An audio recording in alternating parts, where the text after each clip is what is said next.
Le bonheur existe partout et nulle part. À la fois, le bonheur, eh bien, c'est tout ce que l'on fait ou c'est tout ce que l'on tente de réaliser pour pouvoir y accéder. Le bonheur, c'est aussi cette condition que l'on se fait, que l'on se respecte. On va parler alors de technologie.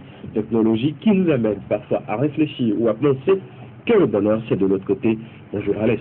Bonjour évident. Vous nous apportez le bonheur ou vous voulez nous faire renvoyer le bonheur? Je vous envoie vers le bonheur. Ah, c'est mieux. Aujourd'hui, nous allons parler de quoi? Oui, évident, bonjour et bonjour à chers téléspectateurs. Dans l'actualité technologique de ce jour, nous nous intéresserons à cet appareil dénommé la Thomson Box. Donc, cet appareil est capable de contrôler à lui seul plusieurs accessoires. Nous aurons également à la découverte de ce système nouvellement créé pour pouvoir identifier le visage de certaines personnes. Parlons de la Thomson Box. Donc, la Thomson Box est une centrale robotique que l'on peut connecter sur Internet. Il est capable de contrôler à lui seul plusieurs accessoires. Parlant de ces accessoires, il s'agit des détecteurs de fumée, des détecteurs de mouvement, des détecteurs de fermeture ou d'ouverture de porte et même des veilleuses. Donc, l'utilisateur possédant cet appareil qui est la Thomson Box peut contrôler tout ce qui existe dans sa demeure, même en son absence. Donc, il est alors conseillé à l'utilisateur de pouvoir le mettre sur Internet ou sur son smartphone pour avoir un signal. Donc, à la moindre présence d'une fumée, donc un signal ou un email est envoyé directement sur l'appareil ou sur le smartphone de l'utilisateur, lui signalant que c'est comme ça quelque chose. En quelque sorte, c'est une alerte, lui signalant que quelque chose se passe chez lui à la maison, même s'il n'est pas à la maison, disons. Donc, nous allons sur la vidéo. D'accord. Deux questions pour vous, mais on suit la vidéo d'abord.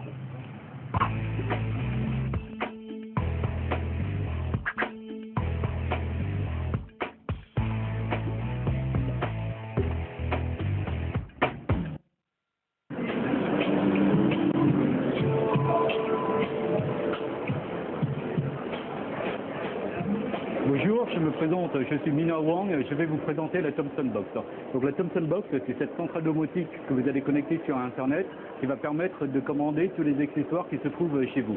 On va commencer par exemple sur les accessoires motorisation de volet, motorisation de garage. Vous voyez, les accessoires, vous pouvez les avoir chez vous à n'importe quel endroit. Ici, je suis à Berlin, je vais pouvoir les commander à distance. Je vais donc par exemple pouvoir ouvrir ma motorisation de portail, également fermer ma motorisation de volet par exemple. Donc ça c'est la partie motorisation. Pour la partie éclairage, je vais pouvoir par exemple les allumer. Voilà, donc je vais allumer la partie éclairage. Ça va me permettre justement lorsque je reçois un appel, pouvoir les allumer, également faire de la simulation de présence. J'ai également des capteurs de sécurité. Vous voyez que par exemple ici, j'ai un détecteur d'ouverture de porte qui est marqué avec l'état ouvert. Lorsque quelqu'un de chez moi va fermer la porte, vous allez voir ici, le détecteur va passer dans un état fermé. Voilà. Ici, j'ai également un détecteur de mouvement où il est indiqué pas de détection de mouvement. Lorsque je vais passer devant, voilà, je vais voir directement l'état ici qui change. Voilà, d'accord ?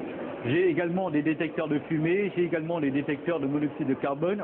Ces détecteurs-là, lorsqu'ils vont détecter la fumée, une sirène va se mettre à sonner, mais ça va également envoyer un signal à ma centrale domotique de manière à ce que je puisse recevoir un email, être alerté par SMS et autres.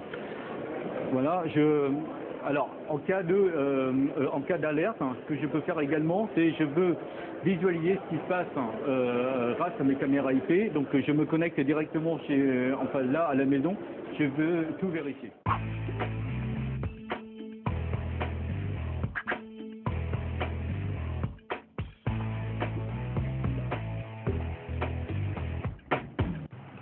Alors, détecteur de lumière, d'appareil et tout ça, est-ce que vous pensez que c'est des réalités, enfin, c'est des choses qui sont adaptées à nos réalités d'ici? Bon, c'est des choses qui peuvent être adaptées à nos réalités. Lorsqu'on sait qu'aujourd'hui, la question de sécurité est une préoccupation mondiale de tous. Donc, cet appareil permet de contrôler en quelque sorte, lorsque nous ne sommes pas à la maison, lorsque nous avons nos effets personnels, donc c'est en quelque sorte des machines ou bien, disons, des robots qui puissent en quelque sorte jouer le rôle des gardiens. Oui, mais quand on sait par exemple, quand on n'a pas permanemment de l'électricité, quand on sait par exemple, quand on n'a pas permanemment une connexion Internet, est-ce que vous pensez que ça va être facile d'avoir ces retours-là? Bon, disons que ces appareils mis au point ne permettent pas forcément à tout le monde de s'en procurer. Voilà. Donc, ces appareils sont réservés à certaines classes données, disons, parce que, disons, elles coûtent approximativement un peu cher. Donc, voilà. Donc, ce qui permet de bénéficier aussi des avantages de cet appareil, c'est que l'appareil est connecté également à des caméras, des caméras vidéosurveillance. Donc voilà, vous pouvez contrôler en quelque sorte tout ce qui se passe. Ok. Oui. Deuxième chose. Nous savons aujourd'hui que, toujours dans la sécurité, nous savons que les questions de sécurité aujourd'hui sont une préoccupation mondiale. Donc au Japon, une entreprise a nouvellement mis au point un système capable de reconnaître le visage d'une personne. On appelle cela la reconnaissance faciale. Donc, ce système ce dispositif utilise un logiciel infrarouge capable de scanner en 3D le visage d'une personne. Voilà, nous suivons la vidéo.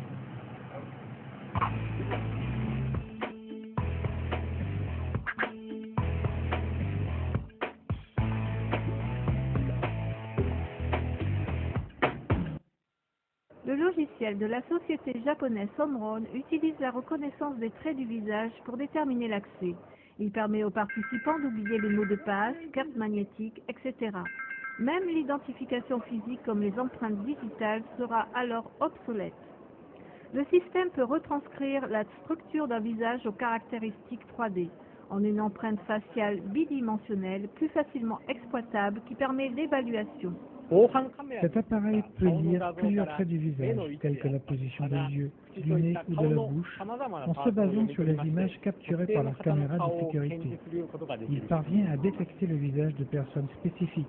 Les autres projets d'Omron utilisant sa technologie de reconnaissance faciale comprennent le système souriromètre ou en anglais Smile Scale.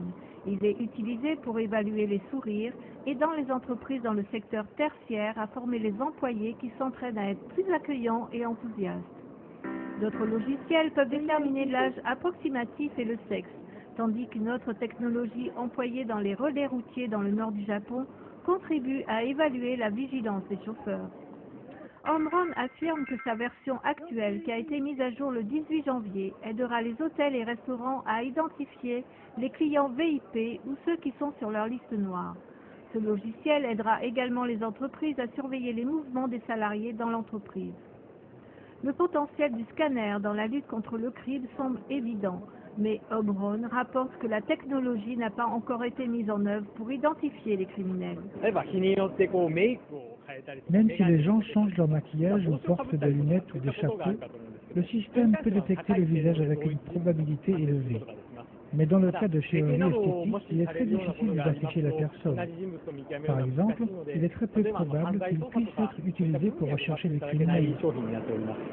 Les scanners coûtent environ 22 000 $ américains ou environ 15 500 €.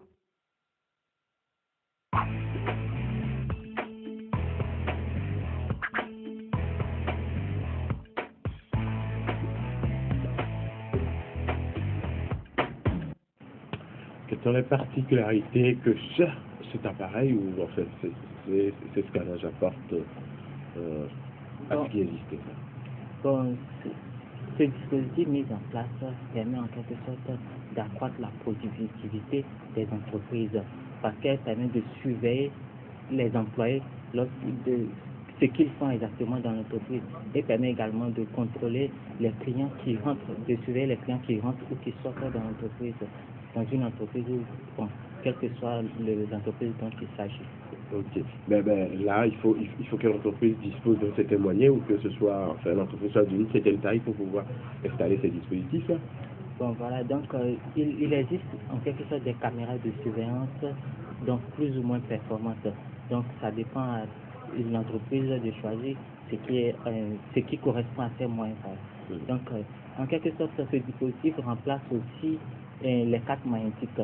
Parce que vous voyez dans certaines entreprises, on utilise une carte magnétique pour pouvoir entrer ou bien pour pouvoir ressortir. Donc ce dispositif permet de supprimer ces cartes magnétiques ou bien ces empreintes digitales. Donc c'est un avantage voilà, qu'on peut retenir. D'accord.